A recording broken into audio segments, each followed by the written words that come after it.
Hello and welcome to Produced By. Just quickly before we begin, if you enjoy the show, please consider supporting it by joining our Patreon. You can choose from a list of memberships and will receive some exciting rewards. Thank you, and back to the episode. Hello Dan, thank you for joining us today and welcome to the show. Hi, Thomas. Thanks so much. Happy to be here. So Dan, can you please introduce yourself? Sure. I'm Daniel. I am 29 years old. I'm currently based in Germany. I was born in Russia, actually in Moscow. Did grow up in Germany for most of my life, been here as well. And I am currently building my personal brand on LinkedIn. Been doing that for the past 2 months. It's been going quite well, actually. To the point where I actually decided to do that full time as well. Before that, I've been for quite some time working within social media, a lot of startup companies, mainly within tech, within blockchain, Web3, and then somewhat rediscovered LinkedIn for myself to the point where I underestimated, I think, the power of this platform. For me, it always seemed like it's more of a corporate platform with lots of just job search and essentially just connecting, but never really understood this whole content creation economy within it. And I think a lot of people might have that because if you're not in that bubble, you will not see that type of content. So I only really discovered it once I deep dive. I felt like I had the same impression of LinkedIn. No, it's funny. And I think most people have that impression. And I think the reason for it is that this whole content creation economy is just getting bigger. It started to, I think, within the past years. But it's still super small simply because just not that many people actually end up posting on LinkedIn for a variety of reasons. I think some are maybe concerned with, their reputation, what their, company might think, what their bosses might think.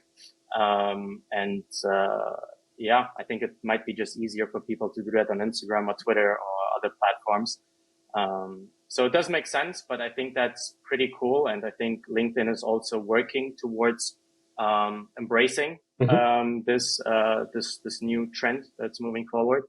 I actually posted something about that, I think last week or 2 weeks ago, how they're now also introducing, or have already introduced, a new type of algorithm, which essentially helps you hyper target your audience. And that's very different to other platforms where essentially people rather want to go viral. And I think that's fine. It makes sense. And I think that's also good that you have the possibility.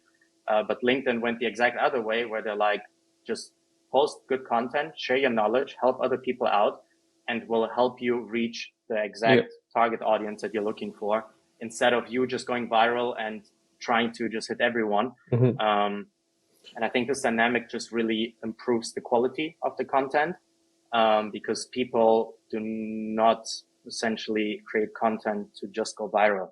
There's barely any, so to say, bullshit content that's just there to get the clicks, get the views, and then move forward. It's quality content, it's knowledge, it's helping each other out, being kind. And I think that's really amazing. I remember it. I saw the post and I also read about the changes they made. So we will see where it goes. But as you said before, you were born in Russia. Can you tell us more about your childhood and how you ended up in Germany? Yeah, sure.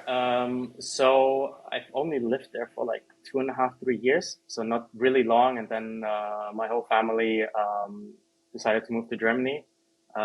With everything that's going on, I think it was a pretty wise decision. So I've been growing up in Germany. And sorry, what was the reason for moving there? Essentially, it's kind of ironic because it's the same situation that has been happening for all those years. It's been the same then, and it's the same now, only that now it's very visible to also the outside world. It's just been people were just unsure what's going to be tomorrow. The economic situation, the political situation, it hasn't been great. And now it's just, essentially it's public now. I think that's the part. And, I think a lot of people back then, it wasn't just my parents, it was actually a lot of people migrating in general, out of the, ex-Soviet Union. I think now you have even more proof that, that was a good decision by my parents. And Germany in general gave my parents as well as myself a lot of possibilities, or Europe as a whole, I think. And just out of curiosity, your surname sounds German, or am I wrong, or how come? Yeah, so, I mean, both my names got translated. They did sound different in Russian. Okay. So I think they got Germanized, so to say. So I think that's, Sorry for interruption. You can continue with, after you move to Germany. Yeah. No. Of course. Feel free to interrupt, ask any questions. And then, I grew up in Germany. I went to school here, and then after high school, I was kind of unsure what I wanted to study. For me, it made sense to study something that will just give me a lot of possibilities and is just a bit broader. So I ended up deciding to study business, which wasn't really a super niche, but I was happy I did it, because it did end up opening up a lot of possibilities for me. I studied in Rotterdam in the Netherlands, so that was actually quite cool because the whole city, but especially the university and let's say the people I was surrounded with, they were from all around the world, super international. I think that was really useful to just get to know people with all sorts of backgrounds. And sorry, why was that? Why didn't you study in Germany?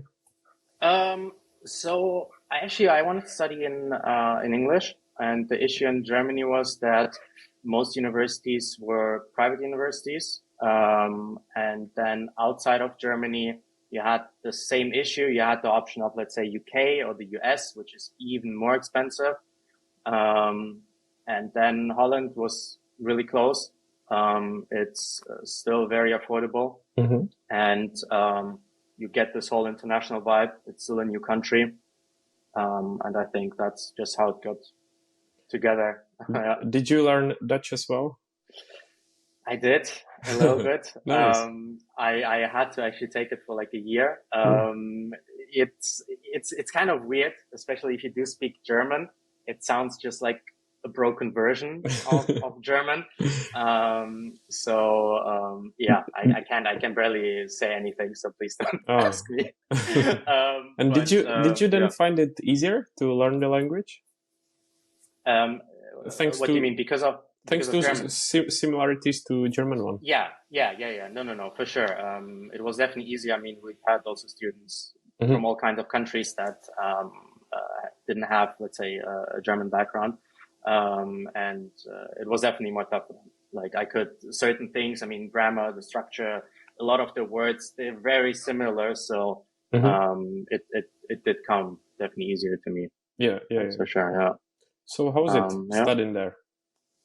Overall, I mean, really one of the best times. I'm not gonna lie. I met so many great people, still bunch of friends that I hope I'll stay friends with, for a long time. Had some really fun time there. Overall, can really recommend it. It's also the country by itself, I think, is also very welcoming. Its Dutch culture is very, just very nice, super open-minded.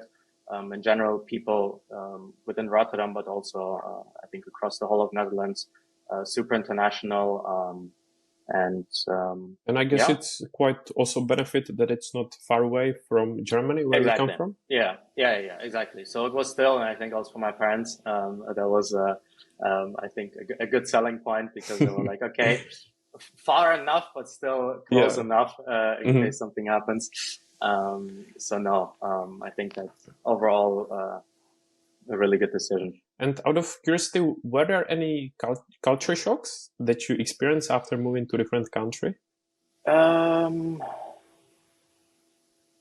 wouldn't say culture shock, just because I've been to the Netherlands before, and because it's so close, it was somewhat familiar. There are definitely some things, or a couple of things that were different. One thing that I found really beneficial is that you can pay with card like anywhere. And in Germany, that's still not a thing. There's so many places where you just have to end up paying with cash. So that was quite positive, that wherever you go, essentially you just need your card. But like culture shock, I wouldn't really say. I think it was still too close for me to be shocked by a different culture. And can you compare, or if it's different, Dutch education to German education? I can't fully compare it because I just didn't go to a German university. From what my friends maybe told me, I think, and it depends what kind of university, because I went to an applied university, which means that I had more of a practical part as well to the theoretical. But that also exists in Germany. So I think that concept isn't really new. That just was a better decision for me, because I actually mentioned that also in one of my recent posts, that I'm just a person, I'm better at learning by doing, instead of just getting so much theory in me and then trying to apply it. Absolutely. I think in terms of it makes sense, and I can only agree that it's good to use more of practical education than just learning theory. And then once you go into the field, you're like, oh, what am I going to do now? Yeah, exactly. So that was, I think, my my adventure in Holland. And afterwards, I still didn't really know what I was gonna do. It helped me in one way, because I was like, okay, business is quite cool. I think I can definitely do something with it. But I've always had, let's say, a touch for creativity. I didn't mention that to you, but I actually also started DJing during my studies in Rotterdam. Wasn't expecting that. Been doing that for quite a while. I still do that more as a hobby. I did that in Rotterdam, also a couple of clubs, also helped organize a couple of events there. That's the one thing that I was missing. In my bachelor, I needed more of a creativity aspect to it. And we did have, let's say, digital marketing courses, some web design, some basics, but it was still not super fulfilling to me. So because of this, let's say, passion for music, I've also been into arts before. Like when I was growing up, I was drawing a lot. I was also like spray painting and stuff. Just only legal, I'm sure. Of course, only legal. Of course. Because of this, let's say, passion that kind of got fueled within those years in Rotterdam, I decided to go for a master's in music business management. I thought that would be a great combination of essentially what I already had done, the business part, and let's say my personal level, add my personal level to it. Started to do my master's in London, actually. Funny enough, really? I did not. I was in London, University of Westminster.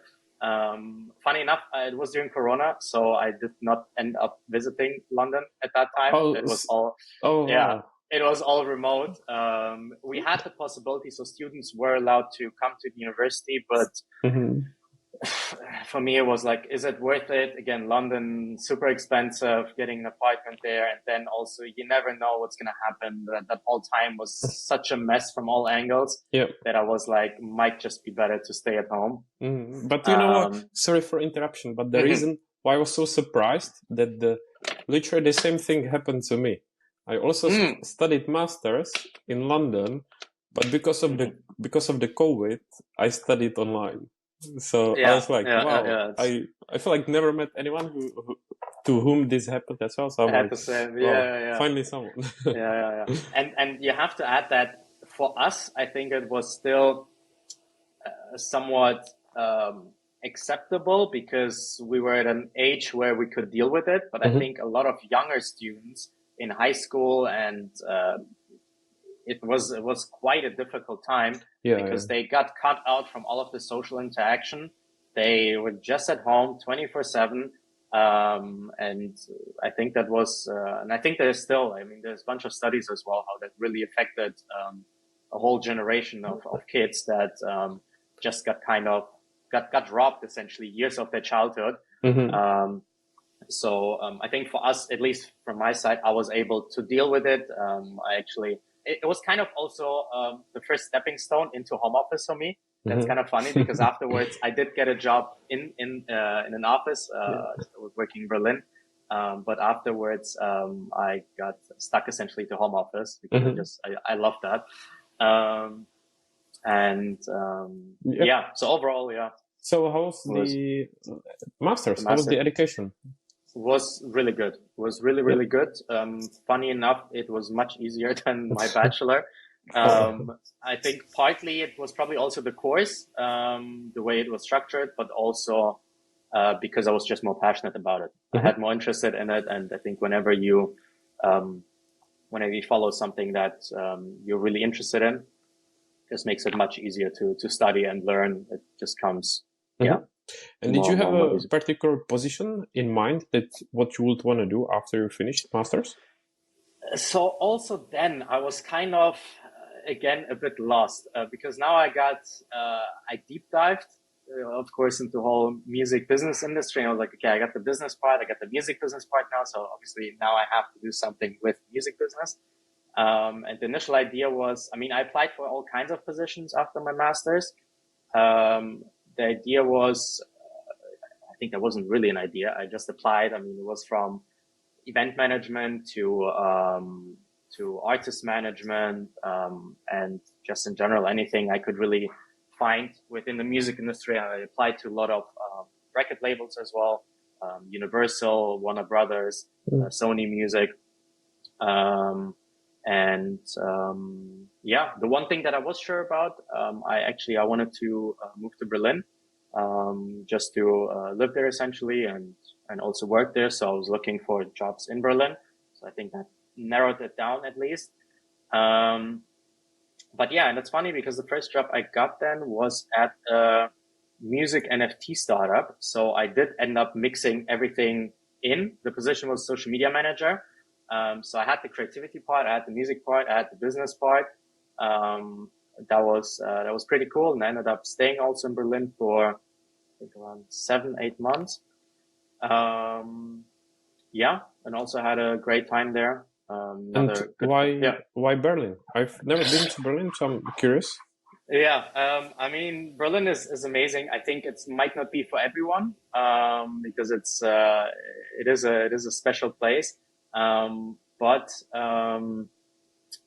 for me, I was missing the international part. So that's one thing that I was kind of following, especially after Rotterdam. I just really wanted to be in a scene where I get to know people from all around the world, and that's why kind of Berlin happened, because let's say outside of Germany could have been a possibility as well, but at that point I still wanted to stay within Germany.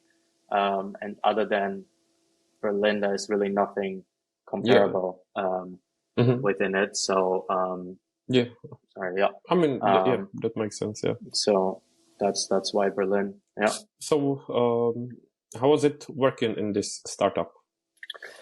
I guess it will be interesting since it is NFT. So I'm curious to see what. Yeah. So the project by itself was very interesting. I think the idea was pretty cool. What they were doing essentially, they were releasing NFTs. So for people who might not know, NFT is essentially like those digital cards. At least for them, there's different types of NFTs, but they have digital cards similar to those stickers. Maybe you know them, like back in high school, we used to have like those little books with those football players and just collect the stickers. And it was the same idea, just with hip hop artists based from Germany. So you could buy them, you could collect them, you'd have different rarities, and essentially also make money from it by selling them, trading them with other players. And every week you'd set up a lineup of 5 of your top 5 artists, and based on their performance, on their social media score, whether they would release music and so on, they would get a different score. And the higher the score, the better your whole placement. The higher your placement, the bigger rewards you would get. So by itself, again, in terms of the project, I really enjoyed that. I also enjoyed what I was doing there. Unfortunately, the management of the company wasn't that great. I did say it was quite mismanaged. That was the reason why I decided also to leave at some point. And I think, it was a good decision. I think afterwards also, it didn't really go that well for them.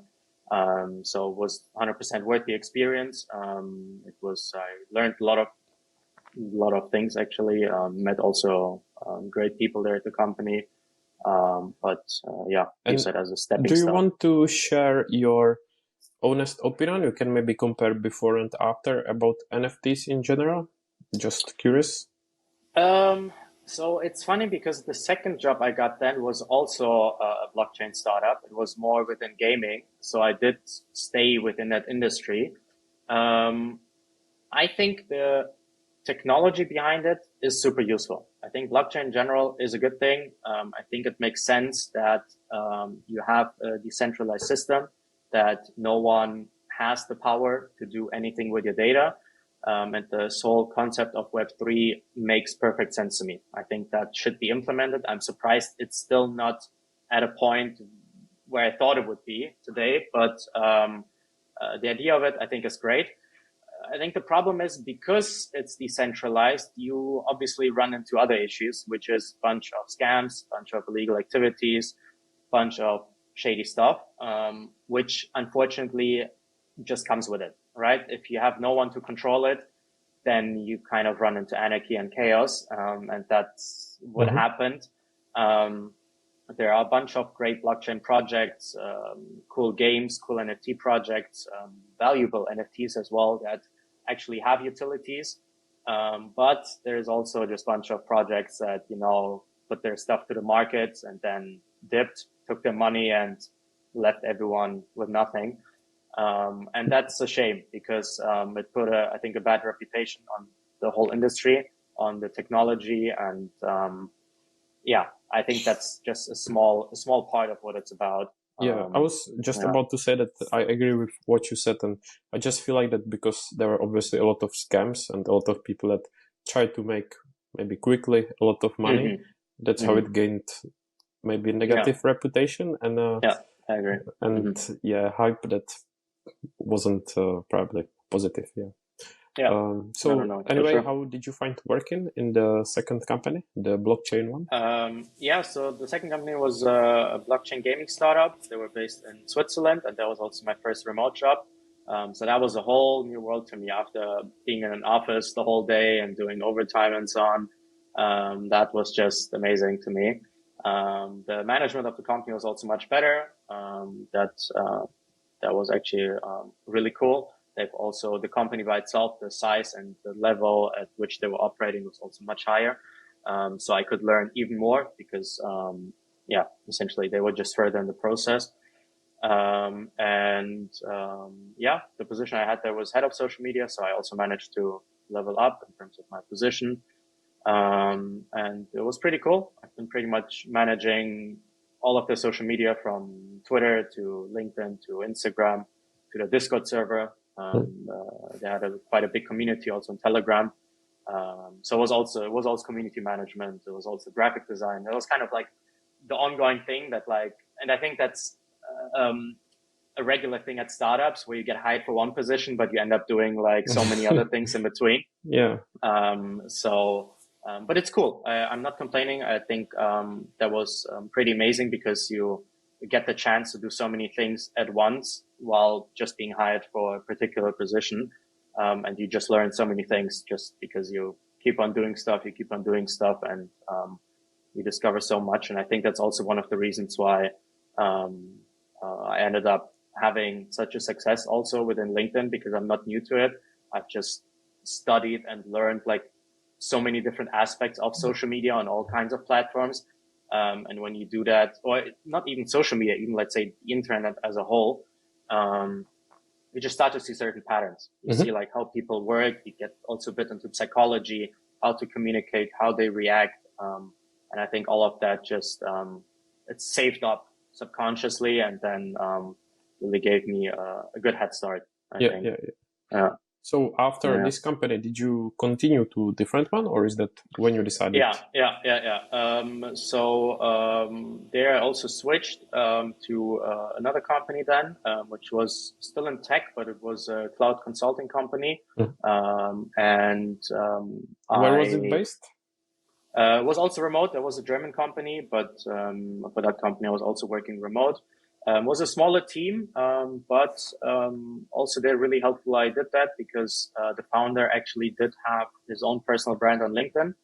He was quite big, especially within the whole cloud industry.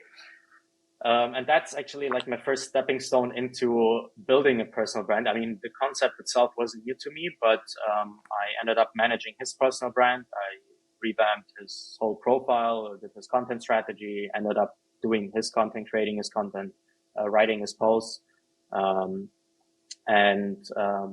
That really opened my eyes in terms of the power of LinkedIn, and how different it is. And also, in my perspective, how much easier it also is to grow on LinkedIn compared to any other platform, just because you have less competition. You don't actually have that many people. And I don't want to say that other creators are your competitors. That's not the case. I think everyone can win in whatever they're doing simultaneously while everyone else is winning. But it gets tougher the more people are doing the same thing that you're doing. And I think platforms like Instagram, Twitter, X, not Twitter, and TikTok, they're at a point where the whole industry is so oversaturated where no matter what you want to do, there's already 10,000 people that do it better, they do it longer, they do it more successful. And that makes it quite frustrating to start and try something by yourself simply because you won't see the results you might want to expect.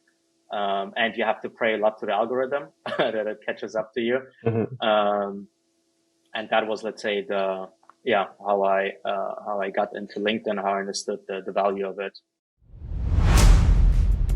If you want to boost your online presence, check out our digital marketing agency called Trailblazed. You can also enroll in our Skillshare course called the 10 Tips on How to Succeed in Your Creative Career, which was inspired by the podcast. Lastly, make sure to subscribe to our weekly newsletter called Creative Spotlight to stay up to date with the show and more. Links are in the show notes. Thanks. As you are managing the brand of the founder, did the founder see it basically as you were building his online presence on LinkedIn, thinking long term, or was it just like a necessary part of being a founder of a company? Because as we know, or as we discussed, the LinkedIn was perceived more as a formal social media platform where basically companies need to be. So what was his reasoning behind it? I think he really understood the value of it. He got into it already quite early, made build up his network. One thing that helped him a lot was there is a bunch of AWS certificates, which you can it's Amazon Web Services?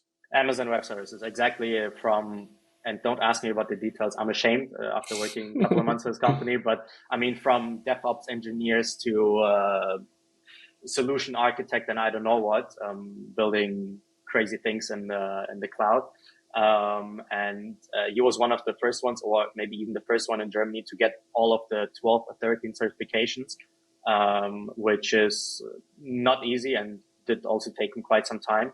And that helped him to really just get a massive boost on LinkedIn, because a lot of people obviously then saw him as an authority with reason, because he had it. Not a lot of people have this accomplished. And yeah, so he definitely understood the value of it. And let's say he just needed some help in terms of the social media aspect, just in terms of the branding, in terms of the strategy. And yeah, that's kind of where I came in. So I was doing that. I was also helping or managing the company part of it. So I was also doing the content for the LinkedIn page. But of course, the personal brand was the focus, and it makes sense because if there's one thing that I learned, that people don't really care about their company. It's unfortunate. I mean, people care about the people behind the company. And that just really helps you to boost your own company. Boosting yourself is how you boost your company. And yeah, that's pretty much. Did you then start building your own brand along the way while you were working there? No. Actually, not at all.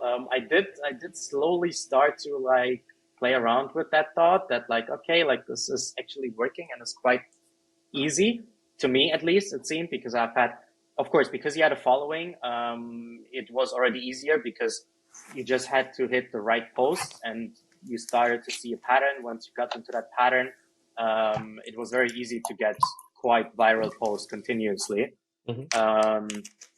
And because of that, I was like, okay, like I'm doing that with not a lot of effort. Like it's working quite smoothly. What if I start doing this by myself? And I was debating for quite a while. I was generally also unsure because it's one thing if I've tried building a bunch of pages, especially like on Instagram, on Twitter as well. But all of these pages weren't personal brands. They were all a bunch of motivational pages. I was doing music stuff, like some mixtapes, I don't know what. And it never really worked. I guess it was a multitude of reasons, but I think one of the main reasons was not showing your face and not putting yourself out there. I think that's really, sometimes I think it's possible to do it without it, but if you do end up connecting just human to human, that just builds a whole different relationship and just can really boost your whatever page you're working on, simply because it's a human you're talking to and not just a random page which you have no connection to. So that's pretty much, let's say, how I got inspired to do this. And then unfortunately, then we had to end the contract with just some financial issues. Classic startup, just happens. I guess that's the trade-off when you go for a startup. So I was like, okay, now I got the time. I think it's perfect. Let me give this a try. Time and all the knowledge and information. Exactly. Yeah, exactly. That's pretty much how I then just decided. I think for like a month probably or something. I was just doing I deep dive because also what the founder was doing is very different to what I was doing. He was of course focused on the cloud industry, on spreading knowledge about that, the certifications and everything. So for me, I had to deep dive in a whole different space within LinkedIn. I did my research, I studied, all of the top creators and upcoming creators. And that's in general, like a huge advice I can give to anyone who wants to build their personal brand. Find people that are already doing what you want to do, really successfully, right? And don't always look at the numbers necessarily, because I think what matters the most is check the engagement. I think that's a huge signal, because on LinkedIn, it's quite easy to get even 10,000s of followers over a couple of years by just sending out connection requests. But then I see so many profiles where you then head to the post section and you just see first of all, then they're barely posting, but they're also barely getting any engagement, which is just a sign for me that you got the connections, but you did not end up building your personal brand properly. So really pick good profiles that have really managed to build a proper community around them, a proper following, and get inspired by them. Really analyze every little bit of them. What visuals are they using? How are they writing? What kind of voice are they using? How are they engaging? And so on. And a lot of them, same with me, I get so many DMs and I reply to every single one of them. Don't be afraid to ask. Now you said that you might get spammed after this. Yeah. Maybe this was a mistake, but it might take me a couple of days, but I do try and end up replying to every single message, because it's also amazing for me, right? That there's people that I can just help out with something. I think that's a great feeling, and that's also one of the reasons what keeps me going. That I see my content is reaching the right people, and then I get people tagging me in their posts, and I see them being inspired by what I do. They start using similar designs, similar wordings, similar structures, and they tag me. They're like, "Yo, Daniel, thanks so much! Like that really helped me," and I think that's super cool. And do you want to name some people that were your inspiration when you were starting? Yeah, I think the big three within, let's say, the personal branding scene. It's of course Jasmine, it's Luke, and it's Lara. I think those were definitely huge inspirations, and funny enough, I knew it. That were in my mind. No, of course. And it's quite funny because the first post I made was a carousel about Jasmine, and that post actually went, I'm going to call it semi-viral, because I think it was at like 30,000 impressions, which compared to my 300 followers back then, not being in that space whatsoever and having connected with only a couple of other creators, that was quite massive. It's still like one of my top 5, top 6 posts. I think Jasmine, I think he liked it. Maybe he also commented, but definitely all three of them actually ended up engaging with some of my content in one way or another. Funny enough, Lara actually added me to a newsletter. What was it, yesterday or 2 days ago? So that was pretty amazing. Jasmine also messaged me actually a couple of days ago. It was nothing. I mean, nice inspiration and support. Yeah, for sure. It was nothing crazy. We didn't actually have I'm not sure how much I should share, but it wasn't anything crazy. I mean, because I started off with my emoji, so I wasn't really showing any pictures of me. And then he saw that I ended up uploading like a real picture of myself. And he just commented, "Oh, so he does have a face." I felt the same when I saw it. I was like, wow. Yeah. Because when I reached out, actually, you still had the emoji before. Thinking, wow, who's actually behind this? I'm going to be surprised. And then there was a picture and I thought, is it actually him or is it someone else? I had a couple of messages as well and comments like, yo, actually, I thought for a sec that someone is copying your profile, blah, blah, blah. Then I realized it was you. You just changed the picture. So that was quite funny. But yeah, back to your question. So I think those were really, let's say the top 3. But apart from that, can't name exactly, like proper profiles, but a bunch of upcoming creators, which let's say I picked just different parts from it. Some were really cool at design. Some were really cool at their formatting. Some were really good at their writing, and just generally, being a lot in the feed and just trying to understand how the game is working, what the rules are, and how you can play it. So basically, you don't have any education when it comes to the graphics and design, right? It's funny, and I think this goes back to me. Even before I was working at those startups, just trying everything.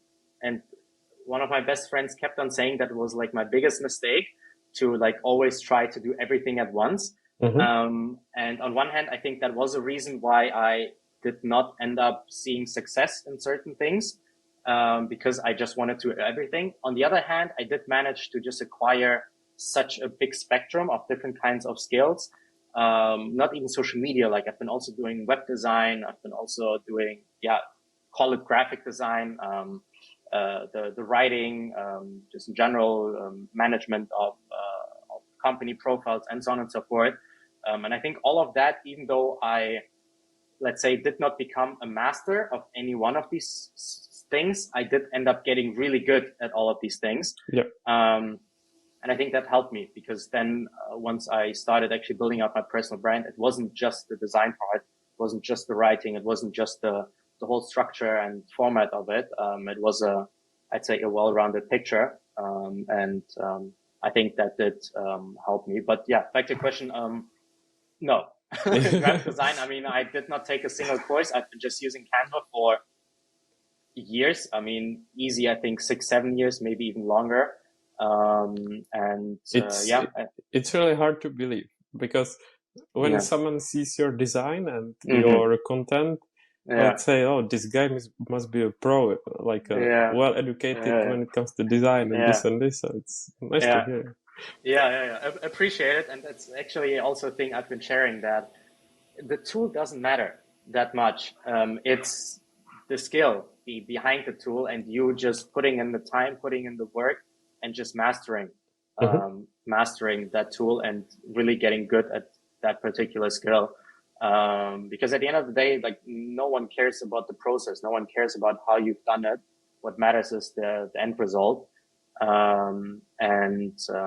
That's why you should just pick whatever tool is working best for you. And for me, because I mentioned earlier, this whole learning by doing, Canva is just the best platform for me, because with Photoshop, one of my best friends, he's actually doing, the one I also mentioned, he's doing web design, but he's also a graphic designer.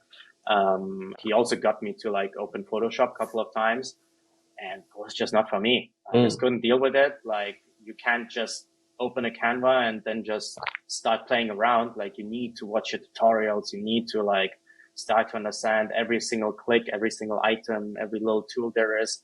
And then within that tool, there's another 10 tools that you can adjust. So that's just not my way of learning.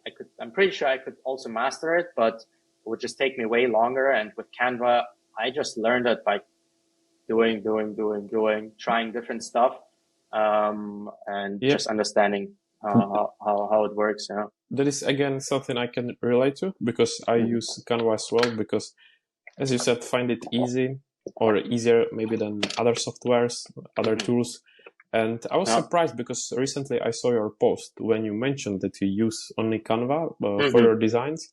I was always thinking, wow, behind this there must be such a process and some kind of magic. And it's a great example that you can master Canva, so it looks so beautiful as you can make it. Appreciate a lot. Yeah, I think the issue is also, and the same was also for me when I was starting off, that I used to overcomplicate things. I think you can make really good content, even without super crazy design. I think it helps. Don't get me wrong. But the most important part is what you actually portray with it. And that just has to match yourself and the voice and what you're trying to get across. And all of that, I think, starts with properly understanding who you are as a person, understanding what you're good at, what your values are, what's your general life philosophy. Because once you have that, that's essentially what you can sell. Even though if you're not selling it actively, your content is a way of selling, right? You're selling, even if it's just your own profile, you are selling it through your content. Even if you just want to get a follow or a like or whatever from it. And you can't sell something if you don't know what it actually is. So I think that's the first step of it, and everything else comes afterwards. I think if you have that, then you've already mastered like 50% of your personal brand, because you have a clear positioning and what you're doing, who you're targeting, and how you can help these people. And that's already super valuable. And would you be willing to share us more about your kind of LinkedIn strategy, such as when it comes to your posts, when you post, how you post, what kind of posts, and some kind of introduction? Of course. So, I mean, I did start to develop a strategy before I made my first post. But because I didn't expect to get that much traction so fast, I'm going to be honest. I expected for like a month, easy, get like a couple of likes. And I went in there with that mindset that like, okay, it's fine. Like, it's part of the game. You know, I'm going to have to embarrass myself, so to say. I'm not going to get any likes. No one's going to engage. I'm going to feel cringe. Everyone watching it in my network's going to feel cringe. It's fine. And, you know, I went in there with the mindset, and I think it was good. But that whole mindset then changed once I literally after the first post, it just went again viral, so to say. And then I was like, okay, I have to readjust my whole strategy, because now there is actually like already the community behind me that I have to nurture. Now I have to double down. I also didn't plan on posting every day back then. Now I switched back to posting every second day. So that was a time where I was like, okay, like now is the time. Now I have to double down. I started posting every day.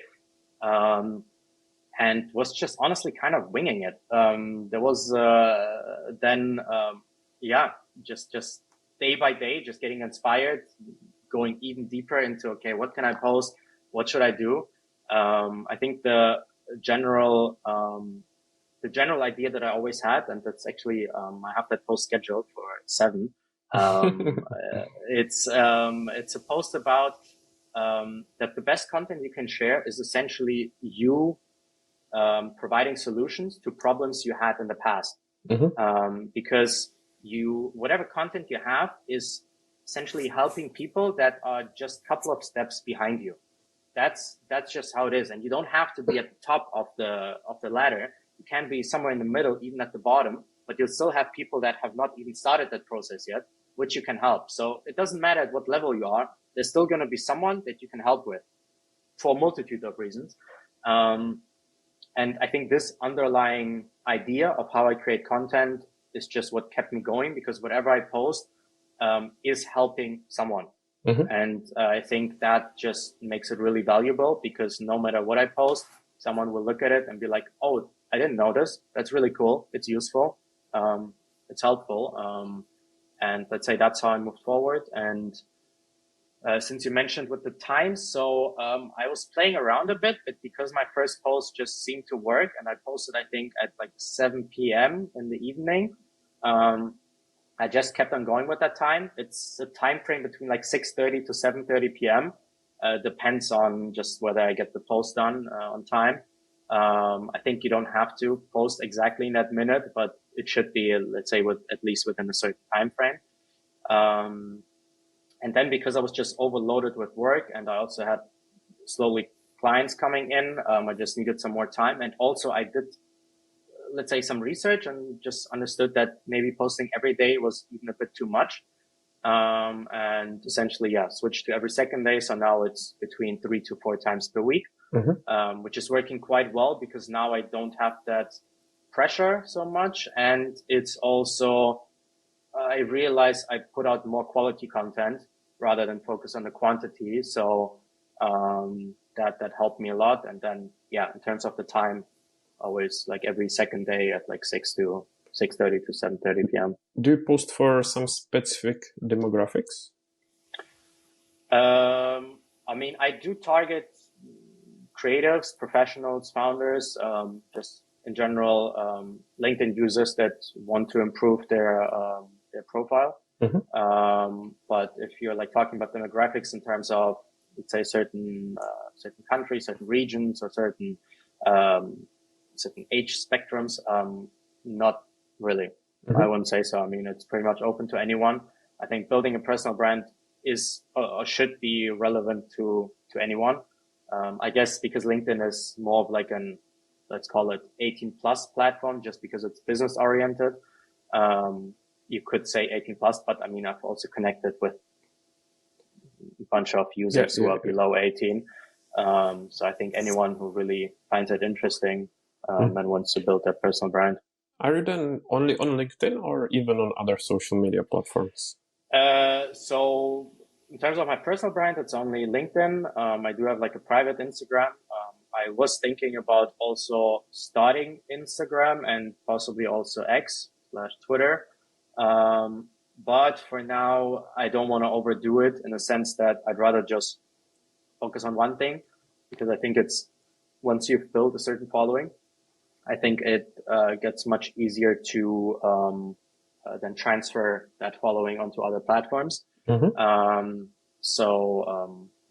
want to, I try to learn from my mistakes and not do everything at once. So just focus on LinkedIn first, like really set up a proper community there.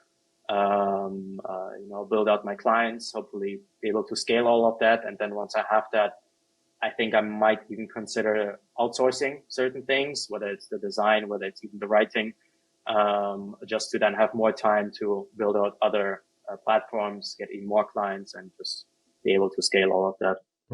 You've probably answered my next question, which was what are your plans on LinkedIn, or kind of where you see yourself in the future there? So kind of what I said before. So for now, just building out my profile. It's still a lot of experimenting. Actually, like the post I'm gonna share today is a different format. So it's like a quote, so to say, in like a form of a tweet, only that I don't have Twitter. So I just redid the design myself. I've seen it a couple of times. Also, again, the big three have been also using that, or especially Lara. So just trying, let's say, a different format. The idea is also that I want to also have more time, because like designing those carousels and infographics, it does take me quite some time to do that. And let's say that's one part of it. So I want to reduce the time, and I think I don't need to post a carousel every second day or even every day. And the second aspect is that I actually also end up improving my writing, because I think my writing is still is definitely pretty good, but it's not as good compared to my design. And if I have a more text-based post, that just forces me to get better at the writing part, because I can't compensate with a crazy design. So that's let's say one thing.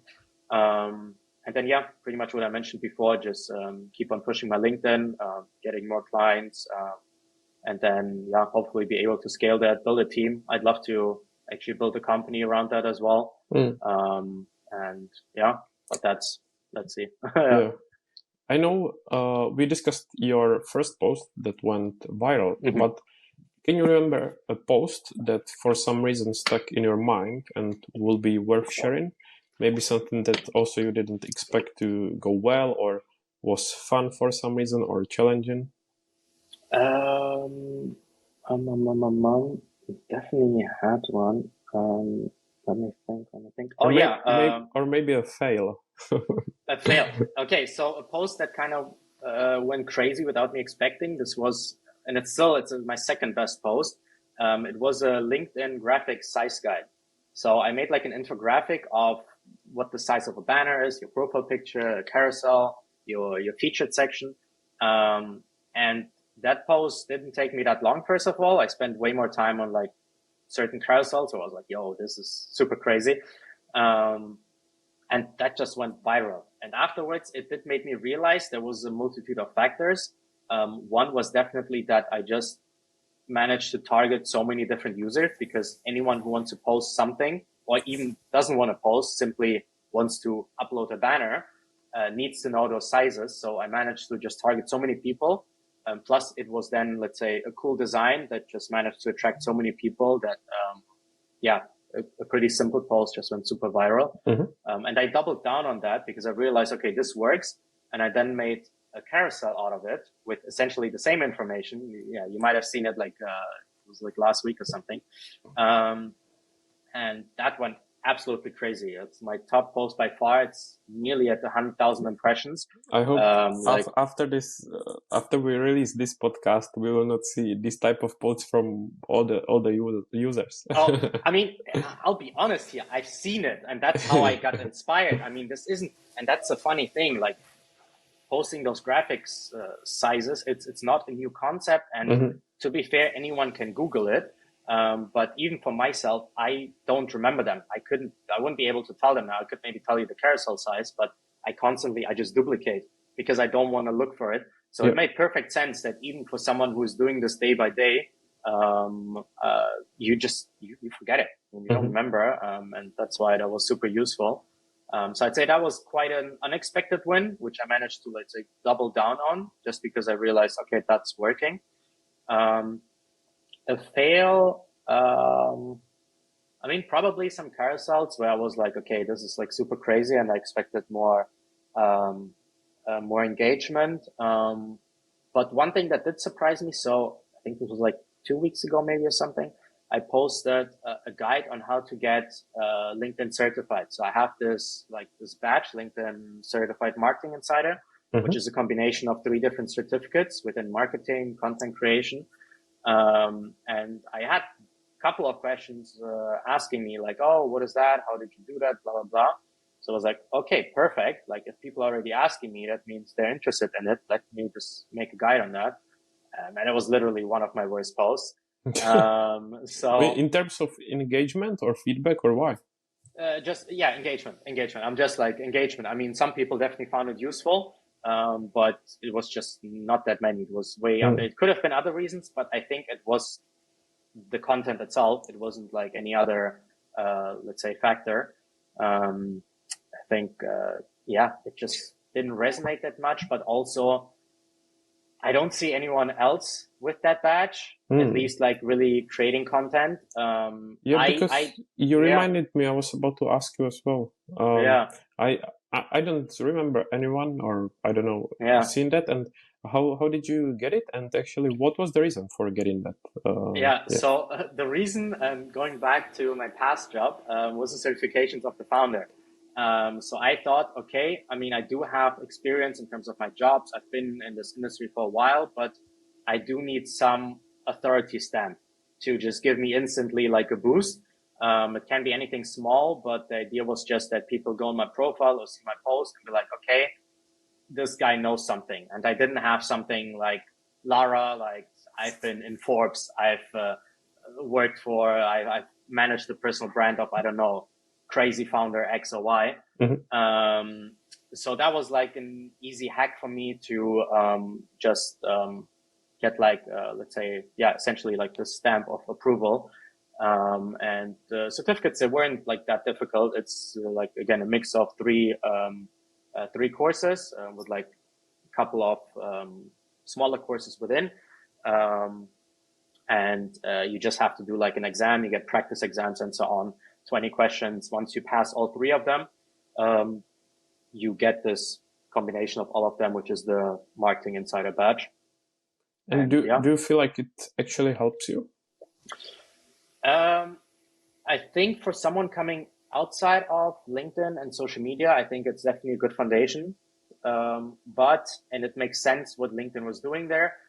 It's mainly focused on companies and especially on LinkedIn ads, because obviously it's a company and companies need to be profitable.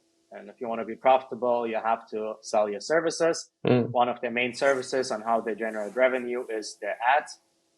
So that's like a big part of what the courses were about. There was also some content creation, also, let's say, some parts about like target audience, persona, and so on.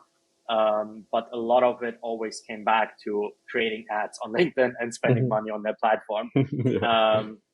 Which again, it's something like I'm going to be honest with LinkedIn ads. I'm actually not a pro whatsoever. So that was quite interesting. And I think if you are going that route, and I think LinkedIn ads are quite useful if you use them in a certain way, again, to boost your company, to actually end up selling a certain product or service. It's definitely a good way to just get started. And plus you get a cool certificate. You can add it to your LinkedIn. I think that's always a win. So just to be aware of time, I think it will be a sin not to ask you. So can you try to summarize or give some final tips when it comes to LinkedIn? So the first thing I would say is it's not one thing, in a sense that don't look for a shortcut. Don't look for like a one-time hack or something that will just like make it crazy. And that just doesn't exist. I think you need to put in the time, you need to put in the work, you need to do your research. As I mentioned, you need to be sure of what you have to offer and who you are as a person. And then get inspired, to analyze upcoming creators, analyze big creators, and really try to understand. And like one thing that helped me, I'm going to use that as a design example, but it actually also works for formatting and for writing. Copy one-on-one, like actually steal it. I've posted this quote a couple of times. It's like from Pablo Picasso, like good artists copy, great artists steal. And it sounds so wrong, but it's so true. Like what I was doing is I literally picked a crazy graphic I thought was super cool. I put it on Canva. I set it as a background and I started to dissect it layer by layer. I copied the font. I copied the shadows. I copied the elements, certain graphics, everything one by one. And that helped me to just understand why it's working, why all of that adds up. Because if you have the end product, it's sometimes very difficult to understand like why it works as a bigger picture. So you really have to zoom into every little part. And within a personal brand, there's so many different aspects, right? It's starting at your banner, your featured section, your writing, your formatting, your design, your connection, recommendations, your offer, million things, and make a list of all these things, like dissect a bunch of profiles from really top to bottom. That will help you to really set foot in the door, because once you have that, you'll start to subconsciously just save it up. And then when you start up with your own content, with your own writing, with your own design, building out your own profile, I think that will just give you a really good foundation, because you will not start from zero. You'll have a foundation on which you just can build out your own brand. Yep, that sounds great. Even something that it will be takeaway for me from this as well. For sure, yeah. So then, final question, is there something that you would like to share, or something that I should have asked you and didn't ask you? No, I think you asked me, I think questions were pretty great. I think I've shared everything. Let me just think if there was anything. Feel free else. to promote yourself. Yeah, I mean, only LinkedIn so far. The profile I have, I'm sure you will share it somewhere in the bio as well. Feel free to follow me if you want to level up your LinkedIn game. I help people build up their personal brands in terms of the content, their writing, their design, and everything in between and further than that. I'm sure that people will have big expectations after this chat. I hope I'll be able to match them. Cool. Then thank you so much. It was great to meet you, because also been following you for a while. Love your content, love your design. So you're inspiration for me as well. That. It was great to learn more about yourself, about your story, and get to know you. So thank you very much. And anytime in the future, we'll be happy to catch up again. Let's do it. Sounds amazing. Thank you for listening. If you enjoyed the show, please leave us a 5-star review on your favorite podcast app, get in touch to provide your feedback, or share any ideas for future guests. Thank you, and see you soon.